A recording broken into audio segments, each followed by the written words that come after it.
Well, not long now. Just a couple days away from Dricus Du Plessis retaining his belt. Wow. Also, something I wanted to note about Dricus Du Plessis at the start of the video, obviously his nickname is Still Knox. Hashtag and Still Knox. I've been seeing a lot of that, and Still Knox. How fucking smart and creative, and what a nickname. Did he plan that?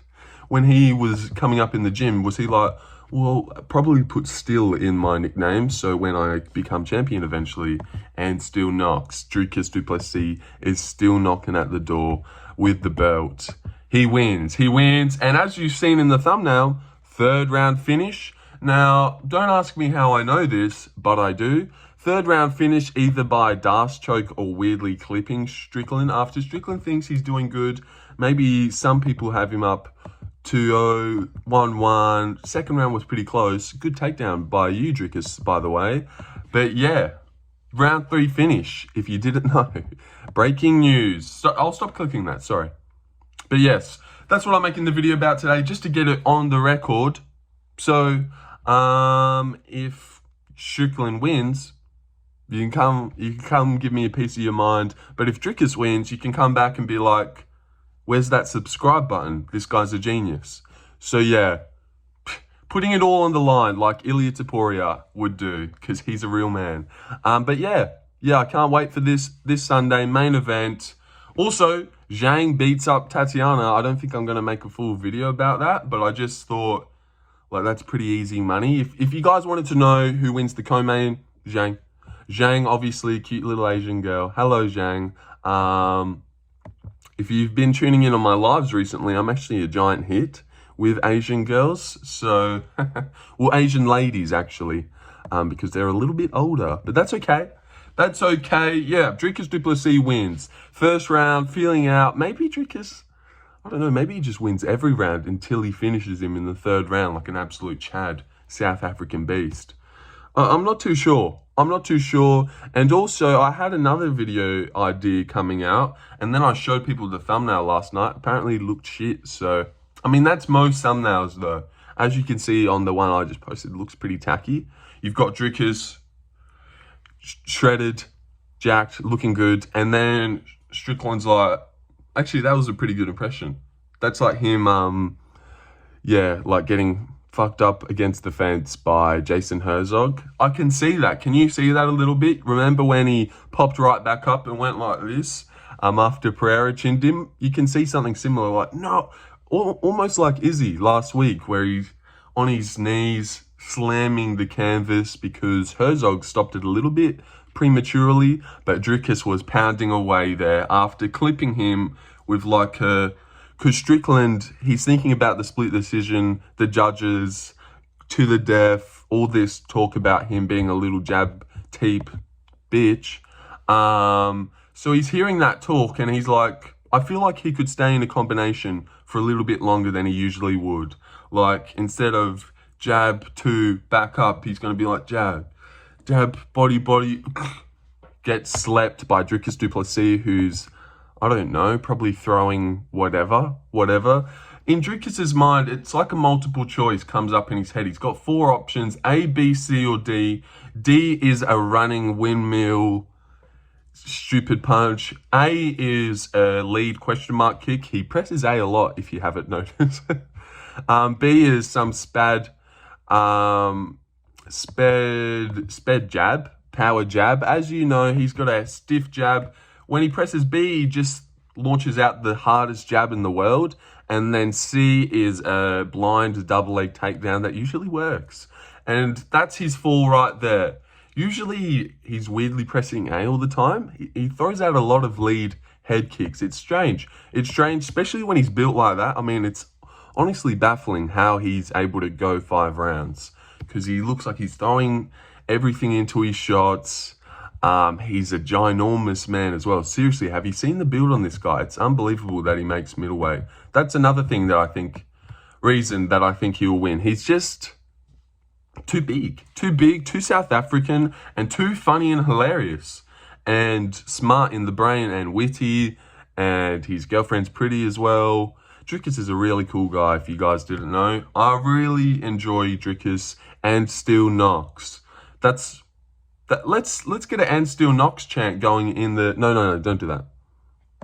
But yeah, hashtag and still knocks. He wins. Gonna drag this out to 10 minutes, this video. Yep, that's right. You've got 5 minutes more of this. What else should we talk about? Round 1, feeling out a bit. Dricus lands a good shot, but Strickland maybe gets it on just jabbing more. And maybe Strickland... No. That I was going to say maybe he has a moment, 10 seconds left, where he's like, come on, jab. But no, he only taunts at the very end of the fight when it's guaranteed that he's won. He wouldn't do that in the first round. What is he, Ilya Topuria? Hey, Ilya. Yeah. But I think third round finish, either a Das choke, maybe he drops him, Strickland trying to get back up, boom, Islam Makhachev sinks in a Das, rolls for it. I can see a Das if he was to submit him. I can really see him like bending his body towards him. You know, when Hamzat was sinking it in for ages, but he only got it once he got his legs real in close and got in tight. I can see Dricus like getting in real tight, submitting Strickland, making him cry. Obviously, tears will be had on Sunday. If you didn't know, Sean loves to cry. Sean loves to cry, and Dricus loves to make people cry. So they both go hand in hand, because Strickland's a whiny bitch. And here goes nothing, Du Plessis. Man, he's just a hell of a guy. This sort of work, Du Plessis is just one of the specimens in the UFC. I mean, you don't find athletes like this every single day. Dricus Du Plessis, wow. Wow, he's good. Wow, he's good. I mean, did you see his media day?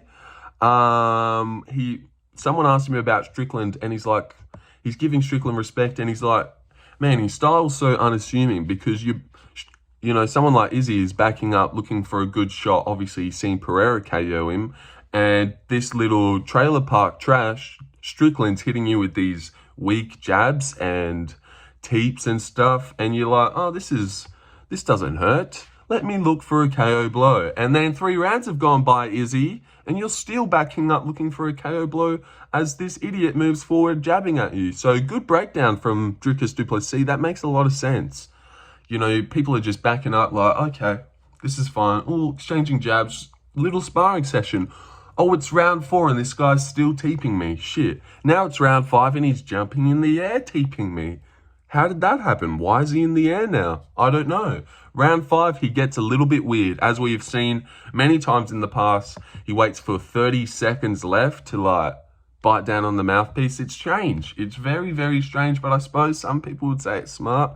I mean, you'd be a hell of a guy to just push forward instantly, but I understand trying to be a little bit smart about your work. I get it. I mean, I don't train personally. So I would just be straight in the pocket, probably laying people out. I mean, you see how people from Perth do it. We do it well. Jack Della kills them all. So yeah, I mean, I just thought about Steve Erceg. Isn't he a funny boy? Stupid idiot. But yeah, 8 minutes 30, a minute 30 left. Yeah, I just feel like 10 minutes seems like a respectable video that you would click on. I mean, 7:37, that seems like a little bit of an uncomfortable number, but like 10:22, that seems like let me click on that. So yeah, that's what we're doing. Yeah, if you're new around here, because we've got a lot of influx of subscribers, I'm not sure if they're here to watch the videos, so seems like I'm just going to turn into a guy that live streams. No one cares about the videos. I mean, maybe I should start editing. That would be cool, because I've got a lot of good ideas. If I could edit, I've got a lot of good ideas. The second round theory. I'll just leave it there. Yep. The second round theory, also lambs for the slaughter. That'd be good too. Yeah, but you don't know what that means. But yeah, what's there to say now? 30 seconds left. What should we talk about? I mean, something else. How was the Grammys the other day? I thought that was good. You know who I really enjoy? Chapel Roan, that Ranger. She makes some really good songs. And I'm not someone that is like into a certain type of music. I'm just into sounds. I mean, when it's all said and done, I feel like sounds in history has gone really underrated. Like what sounds can do, like make you feel certain things, like certain scores in movies where like you're in Interstellar, you know, like big deafening sounds like that, and how they make you feel a certain way during a certain scene.